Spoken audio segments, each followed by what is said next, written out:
राजा राम मोहन राय। अब तुम्हें ये पता चलेगा कि ये उनका मेन नाम है, ये भी उनकी उपाधि है, ये भी उनकी उपाधि है। ठीक है, ये दोनों जो है उनकी उपाधियां हैं। तो राजा राम मोहन राय से अगर जन्म से रिलेटेड करें तो उनको देखो कहाँ हुआ था, 22 मई 1772 में। ठीक है, और साथ ही में कहाँ हुआ था, कोलकाता में हुआ था। ठीक है, कोलकाता इन द सेंस कि आप ये कहोगे कि इनका जो जन्म था वो पश्चिम बंगाल में हुआ था। ठीक है, पश्चिम बंगाल में राधापुर में जन्म, पश्चिम बंगाल के राधापुर में, राधापुर में।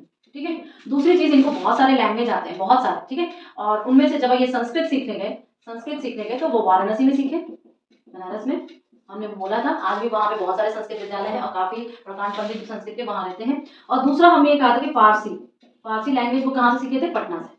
ठीक है, ये सारी चीजें हुई। फिर हमने ये कहा कि ये सारी चीजें के साथ साथ उन्होंने बहुत सारे पत्रिकाएं निकाली। ठीक है, और साथ ही साथ एक सुभाष चंद्र बोस हमारे नेताजी सुभाष चंद्र बोस ने उन्हें युगदूत कहा है, युगदूत। तो क्वेश्चन ऐसे ही बनते हैं कि किसने राजा राम मोहन राय को युगदूत कहा, तो आप बोलोगे किसने, सुभाष चंद्र बोस ने। दूसरी चीज, अकबर ने ये जो राजा की उपाधि जो दी है, ये किसने दी है, मुगल शासक अकबर ने। ठीक है, ओके, ये राजा की उपाधि किसने दी है राजा राम मोहन राय को, तो इसने मुगल शासक अकबर ने दिया है। और साथ ही साथ ये भेजने के बाद उसने ब्रिटिश सम्राट विलियम के पास भेजा था, उसके दरबार में भेजा था। ठीक है, एक प्रतिनिधि के रूप में उसके दरबार में गया था, किसके, विलियम चतुर्थ के दरबार में। First thing. दूसरी थिंग ये, अब नेक्स्ट हम लोग देखेंगे कि राजा राम मोहन राय को हम लोग देखेंगे कि पुनर्जागरण का पिता कहते हैं। ठीक है, पुनर्जागरण,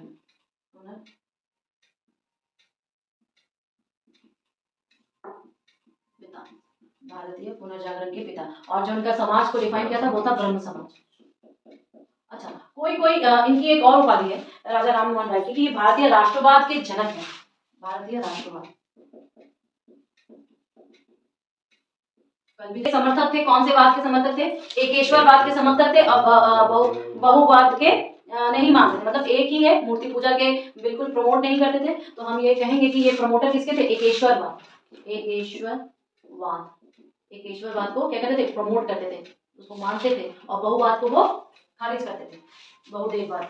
अच्छा, एग्जाम में इनके रिलेटेड आप ना इनके रिलेटेड जो जितने भी बुक्स हैं, जितने फेमस बुक्स हैं, वो थोड़ा सा ध्यान रखना है।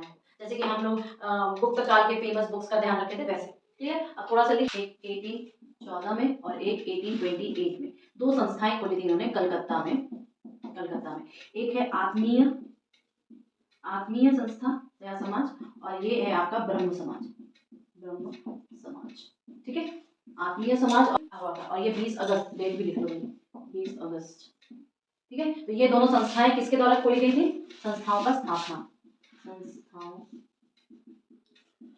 स्थापना तो 1415 में किसके द्वारा, राजा राम मोहन के द्वारा। ये उनकी पुस्तक है फारसी की जो उनके द्वारा लिखी गई, जिसका इंग्लिश में क्या है, गिफ्ट टू मोनोथिस्ट। कलकत्ता में ऐसे बहुत सारे कॉलेजेस, बहुत सारे विश्वविद्यालय राजा राम मोहन के द्वारा, मतलब उनके सहयोग से बोलो, उनके प्रमोशन से बोलो, वहाँ पे खोला गया था। क्यों खोला गया था, मैंने ये पहले भी बोला था, क्योंकि वो सबसे ज्यादा धन संपदा से उन्नत था उस एरा में, क्योंकि वहाँ पे सुविधाएं थी, लोग जागरूक थे।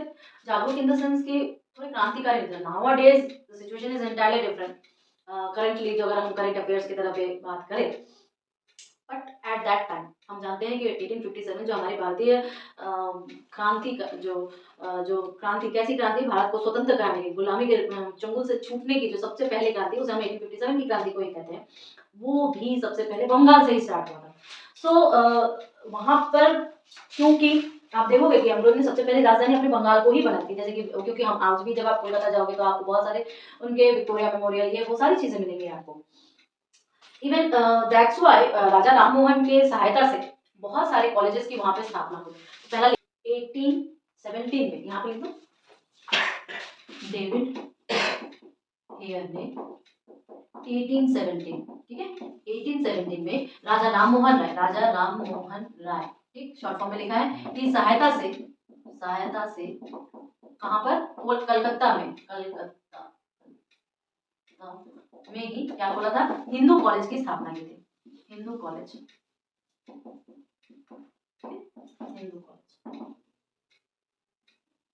बनारस हिंदू कॉलेज की स्थापना किसने की थी? बनारस हिंदू मदन मोहन मालवीय। ठीक है, हिंदू कॉलेज की स्थापना 1870 में उसके सहायता से की। और 1825 में आप देखो, दूसरा यहाँ पे लिख देते हैं, 1825 में कोलकाता में ही वेदांत कॉलेज, वेदांत नहीं, सब इसमें राजा राम मोहन राय, वेदांत कॉलेज। क्लियर है? तो ये थोड़े से, ये ऐसे क्वेश्चंस कब आते हैं? ऐसे क्वेश्चंस आपको मैथ्स में आएंगे। ठीक है, कि कॉलेज का नाम दिया जाएगा और सन दे देंगे, या सन दे देंगे, कॉलेज का नाम दे देंगे और कौन सा आपका समाज सुधारक दे देंगे। तो इसकी मैचिंग, तो वेदांत कॉलेज और हिंदू कॉलेज, वेदांत कॉलेज और हिंदू कॉलेज, कौन से दो समाज है? आत्मीय समाज और ब्रह्म समाज। ठीक, सती प्रथा को बंद करवाना। ठीक है, तो उनके टाइम में लॉर्ड बेंटिंक थे। 18 लिखिए थोड़ा सा, 1829 में, 1829 में, ठीक है, लॉर्ड बेंटिंक, ठीक है, लॉर्ड बेंटिंक की सहायता से, इसको सबसे बड़ी उपलब्धि अगर आप कहो तो सती प्रथा पर प्रतिबंध, सती प्रथा पर प्रतिबंध लगा दिया था। किसने? राजा राम मोहन राय ने। 18 ये भी तुम्हें कहा था कि संपत्ति पर उत्तराधिकार स्त्रियों का हमारे मौर्य काल, गुप्त काल दोनों में ही था, लेकिन मैंने ये भी कहा था कि जब टाइम लैप्स होता है तो दूषित हो जाता है, इम्प्योरिटीज आ जाती है, क्योंकि मौर्य उत्तर काल में आप देखोगे कि सॉरी, गुप्त के बाद के काल में जो लास्ट स्त्रियों को वो अपनी जागीर समझ लेते थे, अपना एक अधिकार समझ लेते थे, तो सती प्रथा का डिस्ट्रीब्यूशन वहीं से स्टार्ट भी हो चुका था। और इस काल में आते आते वो बहुत ही रफ हो चुका था। छोटे छोटे बच्चियों को बैठा दिया जाता था। कैसे? अरे यार, it is a common sense. तुम अगर बुढ़े से एक छोटी सी लड़की 8-9 साल की उसकी शादी का, तो बुढ़ा तो पहले ही मरेगा ना, तो तुम्हें उसको मारने की क्या जरूरत है? And the situation is very harsh, I can't able to say, goosebumps आ जा रहे हैं। विधवा हो गया, बाय चांस अगर उसका सती नहीं हुआ तो वो विधवा का पूरा फॉलो करेगा, and they were brutally used by the zamindars and many peoples other. वो तो बड़े होंगे ना, उनके साथ तो कोई शादी होगी नहीं दूसरी, उनको अलग रखा जाएगा, and the situation is very harsh, it can't be explained, right? तो फिर बहुत ज्यादा बूढ़े हो जाते थे तो बनारस में छोड़ के, काशी यात्रा में छोड़ के चले जाते थे उन्हें, तो उनका वहां पे भी दुर्गति है। So these things were reform, मतलब समाज सुधार का जो ये था, ये राजा राम मोहन ने सबसे पहले स्टार्ट किया। उन्होंने बहुपत्नीवाद, उन्होंने स्त्रियों की शिक्षा पर बहुत ध्यान दिया, बहुत जोर दिया, प्लस उन्होंने ये कहा कि जो संपत्ति पर उत्तराधिकार होगा वो सिर्फ और सिर्फ पुत्र का नहीं, स्त्री का भी होगा। ठीक है, सो ये बहुत रेवोल्यूशनरी था, क्योंकि उस वक्त समाज में इनकी जरूरत थी, बहुत ज्यादा अराजकता हो चुका था। बंगाल पढ़ा लिखा होने के साथ साथ ये भी उसमें सबसे ज्यादा डिस्ट्रीब्यूशन था, किसके ऊपर? स्त्रियों के ऊपर। ठीक है, उसके बाद देखिए, अब राजा राम मोहन की मृत्यु जो थी वो भारत में नहीं हुई थी, वो उनकी मृत्यु जो है, उनकी मृत्यु इंग्लैंड में हुई थी, ब्रिस्टल में 1833 में। 1833 में इनकी मृत्यु हुई, कहाँ पर? इंग्लैंड में, इंग्लैंड मर गए, मेन संस्थापक मर गए। अब क्या हुआ? ब्रह्म समाज का विभाजन हुआ। तुम लोगों ने केशव चंद्र का नाम सुना होगा, केशव चंद्र, राजा राम मोहन राय, ठीक, इनकी हो गई मृत्यु 1833 में। ठीक है, ब्रह्म समाज चलता गया, ब्रह्म समाज, क्योंकि इनका प्रमुख जो था वो ब्रह्म समाज ही था। ठीक, ब्रह्म समाज चलता गया, लेकिन 1866 आते आते ये जो है ना दो में डिवाइड हो गया। क्यों? क्योंकि इसके दो अन्य नेता थे, अन्य प्रमुख नेता थे। ठीक है, कौन से प्रमुख अन्य नेता थे? एक आपका केशव चंद्र सेन और एक देवेंद्र नाथ। यहाँ पे तो इसके दो नेता, केशव चंद्र सेन और देवेंद्र नाथ, ठीक है, समझ में आ गया? तो 1866 में इसका डिवीजन हो गया, इसके दो प्रमुख नेता थे। ठीक, अब केशव चंद्र सेन ने किसकी स्थापना की? भारतीय ब्रह्म समाज की। तो मेनली ये वाला ओल्ड था, ठीक है, ओल्ड रूल्स को फॉलो करता था, ये सारी चीजें था, लेकिन केशव चंद्र सेन ने क्या किया? भारतीय ब्रह्म समाज की स्थापना की, भारतीय ब्रह्म समाज। तो ध्यान रखना, अगर मिसमैच का कोई क्वेश्चन आए, ठीक है, मैच द फॉलोइंग के कोई क्वेश्चन आए, तो नाम जरूर पढ़ना, सिर्फ ब्रह्म समाज लिखा है या भारतीय ब्रह्म समाज लिखा है। तो इस भारतीय ब्रह्म समाज की स्थापना किसने की? केशव चंद्र सेन ने की है। ठीक, अब ये लेकिन इसका था कि पढ़ना, सती प्रथा, ये सारी चीजों को, लेकिन ये थोड़े क्या थे? थोड़े से मॉडर्नाइज थे। ये बोलते कि अंतर जातीय विवाह करना चाहिए, अंतर जातीय इंटरकास्ट मैरिज को ये करना चाहिए। विधवा पुनर्विवाह, ठीक है, ये तो अच्छी बात है, विधवा पुनर्विवाह। केशव चंद्र ने क्या कहा कि विधवा पुनर्विवाह और आपका ये अंतरजातीय विवाह, इंटरकास्ट मैरिज, इसको दोनों को यस कहा है। इसको यस कहा है कि विधवा रीमैरिज, ठीक है, और इंटरकास्ट मैरिज, इंटरकास्ट मैरिज यानी कि अंतरजातीय विवाह, ठीक है। इसको प्रमोट किया पर्दा प्रथा और कौन सा सती प्रथा और जातीय भेदभाव, ठीक है। जातीय भेदभाव और सती प्रथा तो वैसे भी उन्होंने खत्म करके ही गए थे। और आपका इन सबको उसने क्या किया था, खारिज किया था। क्लियर? किसने? केशव चंद्र सेन ने। और जो देवेंद्र नाथ वाला था वो ओल्ड रूल्स को ही फॉलो करता था, जो एक्चुअल राजा राममोहन राय के द्वारा संचालित था। पर्दा प्रथा को भी इन्होंने वो किया था, पर्दा प्रथा है ना, पर्दा प्रथा को भी किसने, इस भारतीय ब्रह्म समाज ने इग्नोर किया, विरोध किया था। किसको? पर्दा प्रथा, पर्दा प्रथा का विरोध, ठीक है। तो ये आपका पूरा का पूरा क्या था, ब्रह्म समाज। अब ब्रह्म समाज की जो प्रमुख प्रमुख संस्थाएं थी ये देखो कौन कौन सी। एक आत्मीय सभा, वेदांत सोसाइटी, वेदांत सोसाइटी भी है, वेदांत कॉलेज भी है, ब्रह्म सभा भी है, कलकत्ता यूनिटेरियन भी है, हिंदू कॉलेज भी है और प्रोटेस्ट ऑफ जीसस, ये सारे प्रमुख संस्थान है। प्रमुख, हाँ संस्थान। आप बोल दोगे कि जो केशव चंद्र सेन का क्या है, केशव चंद्र सेन तो भारतीय ब्रह्म समाज की स्थापना की थी ना, ये आपके ब्रह्म समाज, मतलब ये राजा राममोहन राय के टाइम जितना शुरू से लेके अंत तक के लिए, ठीक है। तो आत्मीय सभा का हम लोग ने क्या देगा, 1415, आत्मीय सभा का डेट कब देगा, 1415, ठीक है। फिर वेदांत सोसाइटी आई 1816 में, हिंदू कॉलेज 17 में बना, 1817 में, वेदांत सोसाइटी 1816 में, ठीक है। कुछ कुछ के और हम लोगों ने ब्रह्म सभा भी देखा था। ब्रह्म सभा कब बना, 1828। वेदांत कॉलेज कब बना, अभी बताया था, देखो खोल के, 25 में, 1825 में। अच्छा, यूनिटेरियन वाला 1821 में बना था, ठीक है, 1820 में बना था, ठीक है। तो ये उसके मैथ का फॉलोइंग आ जाए या कुछ भी आ जाए। तो कॉलेज की स्थापना किसने की थी, ब्रह्म समाज ने की थी। तो आपका जो यंग बंगाल जो आपका आंदोलन था, यंग बंगाल आंदोलन, इस यंग बंगाल आंदोलन में इस हिंदू कॉलेज ने बहुत बड़ा योगदान दिया था अपना, ठीक है। एक स्कॉटलैंड के व्यापारी थे हेनरी विलियम, ठीक है, हेनरी विलियम डिजिरियो ने घड़ी बेचने स्कॉटलैंड से यहाँ आए थे, लेकिन ये बंगाल में जब आए ना तो बंगाल में शिक्षा का प्रचार प्रसार करना ही उनका मुख्य उद्देश्य बन गया था। तो बाद में उन्होंने काफी प्रमोशन किया और 1826 में जाकर वो इस हिंदू कॉलेज में क्या हो गए थे, अध्यापक हो गए थे, ठीक है। तो नाम लिखिए थोड़ा सा, हेनरी विवियन डिजिरियो, Henry Vivian Derozio, Henry William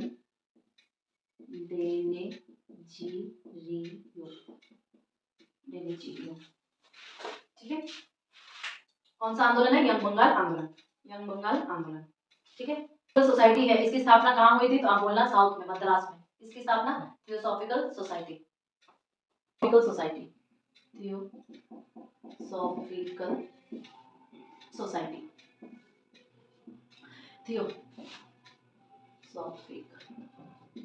इस थियोसॉफिकल सोसाइटी, एक्चुअली ये जो शब्द बना है वो थियोस से बना है, थियोसॉफी, ठीक है। थियोसॉफी सबसे बना है जो कि दो ग्रीक वर्ड्स का सम्मिलन है, ग्रीक वर्ड्स से, थियोस और सोफिया। तो याद रखना सोफिया जो है वो एक कैसा वर्ड है, ग्रीक वर्ड है। तो थियोस का मतलब होता है भगवान या ईश्वर और सोफिया का अर्थ होता है ज्ञान, ठीक है। और इसकी इस सोसाइटी की स्थापना आपके मद्रास में हुई है, मद्रास में। इसने बहुत सारे स्कूल्स खोले, बनारस में भी बहुत सारे स्कूल्स खोले हैं थियोसॉफिकल सोसाइटी के, ठीक है। क्लियर है ना। बस हमें सिर्फ इतना बोला, ये हमारे उसमें नहीं है, बट अगर कभी बोला जाए एनी बेसेंट का नाम आ जाए, एक्चुअल में हमें एनी बेसेंट कर रहे हैं नाम, एनी बेसेंट, वो क्या थी, इस थियोसॉफिकल सोसाइटी की बहुत बड़ी प्रचारक थी, अध्यापक बोलो या प्रचारक बोलो। बनारस में या वाराणसी में central Hindu college, central Hindu school, sorry central Hindu school, ठीक। अब इसी सेंट्रल हिंदू स्कूल से ही हम पढ़े हुए हैं बनारस में, ठीक है। बाद में इसको मदन मोहन मालवीय के प्रयासों से दोनों को मर्ज कर दिया गया है, तो ये सारे कंबाइंड आ गए। तो इस सेंट्रल हिंदू स्कूल का गर्ल्स भी है और बॉयज ब्रांच भी है, ठीक है। तो सेंट्रल हिंदू गर्ल्स की स्थापना जो है ये एनी बेसेंट की सहायता से कहाँ पे हुआ था, बनारस यूपी में हुआ था।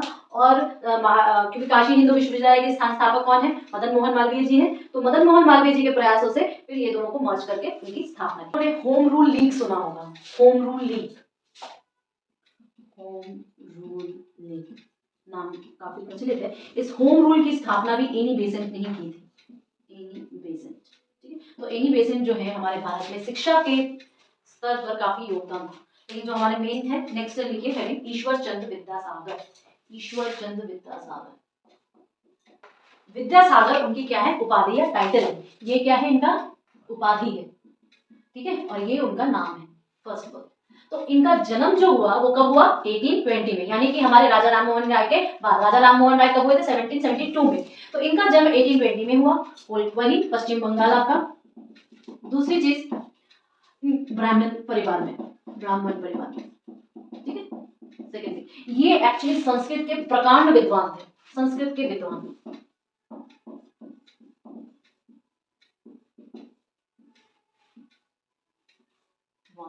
ठीक है, ये संस्कृत के प्रकांड विद्वान थे और इसीलिए इनको संस्कृत कॉलेज में प्रिंसिपल बनाया गया था, प्रिंसिपल बनाया गया। ठीक है, बहुत संस्कृत के प्रकांड विद्वान थे, इसलिए उन्हें संस्कृत कॉलेज में कब बनाया गया था प्रिंसिपल, 1851 में। 1851 में इनको विद्यासागर की उपाधि थी, क्योंकि ये प्रकांड विद्वान थे। ठीक है, इसलिए उनको विद्यासागर की उपाधि दी गई थी, इसी संस्कृत के कारण, क्योंकि उनको संस्कृत बहुत अच्छी लगती थी। अब देखिए, एक नाम आता है आख्यान पुरुष। आख्यान पुरुष, आप कभी इनकी जीवनी पढ़ना। ये इतने बड़े विद्वान थे, पर इनका जो जीवन था वो बहुत ही सिंपल था, बहुत ही सीधा साधा जीवन, नॉन लग्जरियस, और बिल्कुल दिखावा नहीं, लोगों की निस्वार्थ सेवा, सिर्फ ज्ञान ज्ञान ज्ञान, और मतलब किसी चीज का लोभ नहीं, इतना ही सात्विक उनका जीवन था। इसलिए उन्हें क्या कहते हैं, आख्यान पंडित। ठीक है, या आख्यान पुरुष कहते हैं। किसे कहते हैं, ईश्वर चंद्र विद्यासागर। ऑल्थो वो विद्यासागर है, विद्या कैसे आ गया, ठीक है, बट देन ऑल्सो वो बहुत ही निस्वार्थ भावना से शिक्षा, लोगों की सेवा, मतलब सेवा, अपलिफ्टमेंट। शिक्षा क्या करती है, एजुकेशन क्या करती है, इंसान का अपलिफ्टमेंट करती है। ठीक है, एजुकेशन सिर्फ डिग्री से नहीं होता, एजुकेशन अपलिफ्टमेंट से होता है। तो इवन भारत की जो प्रथम महिला नर्स बोलो या चिकित्सा के क्षेत्र में बोलो जो थी, वो कोलकाता से थी, और उन्होंने सिर्फ विद्यासागर को सुना था, लेकिन जब वो पहली बार डॉक्टर की उपाधि लिया, एग्जाम प्राप्त किया और उन्होंने अपने चक्षु से उनको देखा, तो वो भाव विभोर हो गए। ठीक है, हो गई थी एक्चुअली, उसके पहले तो थी, लेकिन महिला का होना बहुत बड़ी बात थी, और वो अपने हस्बैंड के सपोर्ट से ही वो बनी थी। तो जेरी हम, तो उनका जीवन इतना सिंपल सा, प्रकांड विद्वान होने के बावजूद, विद्यासागर होने के बावजूद, उनका निस्वार्थ भावना, उनका सिंप्लिसिटी, उनका शिक्षा के प्रति इतना अग्रसर होना, तो इसलिए उनको आख्यान पुरुष कहा जाता है। भाषा नहीं, बंगला भाषा, बंगला भाषा। ठीक है, बंगला लैंग्वेज, बंगला लैंग्वेज के वो बहुत ज्यादा प्रमोटर थे, बहुत ज्यादा ज्ञान थे, और बहुत ज्यादा ज्ञानी के साथ साथ उन्हें बंगला की भाषा के क्षेत्र में अपना बहुत महत्वपूर्ण योगदान दिया है। ठीक है, इसलिए उन्हें आधुनिक बंगला का प्रणेता कहते हैं। आधुनिक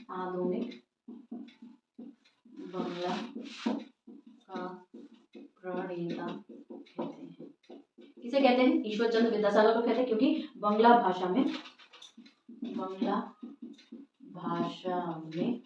महत्वपूर्ण योगदान के लिए,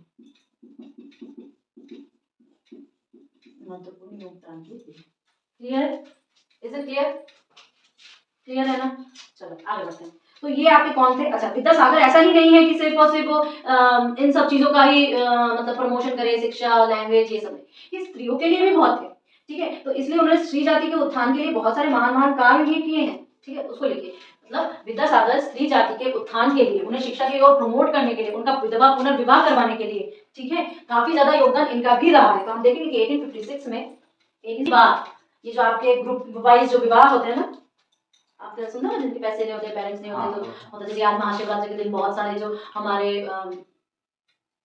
ये आपके जो होते हैं ना, जो साधु संत बोलिए जो होते हैं, जैसे हम लोग बागेश्वर धाम बाबा को बहुत सुनते हैं ना, तो वो भी आयोजन करते हैं शिवरात्रि के दिन। आज के दिन है भी बहुत सारे कन्याओं का विवाह। तो उसी तरह ईश्वर चंद्र विद्यासागर ने विधवा पुनर्विवाह का आयोजन करवाया था 1856 में, और वो बंगला में सबसे पहली बार ऐसा हुआ था। ठीक है, तो लिखिए 1856 में विधवा पुनर्विवाह, विधवा पुनर्विवाह आयोजन आयोजन करवाया। किसने किया? ईश्वरचंद विद्यासागर। किसके लिए किया? कि स्त्री जाति के उत्थान के लिए।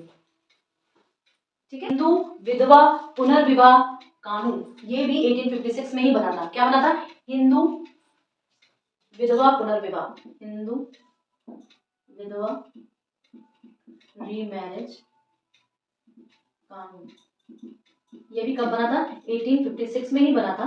ठीक है। और ये इनके योगदान में बहुत बड़ी भूमिका थी, इस कानून के बनने में इनकी बहुत बड़ी योगदान थे। तो ये हमारे प्रमुख ईश्वरचंद विद्यासागर थे। कौन थे? ईश्वरचंद विद्यासागर।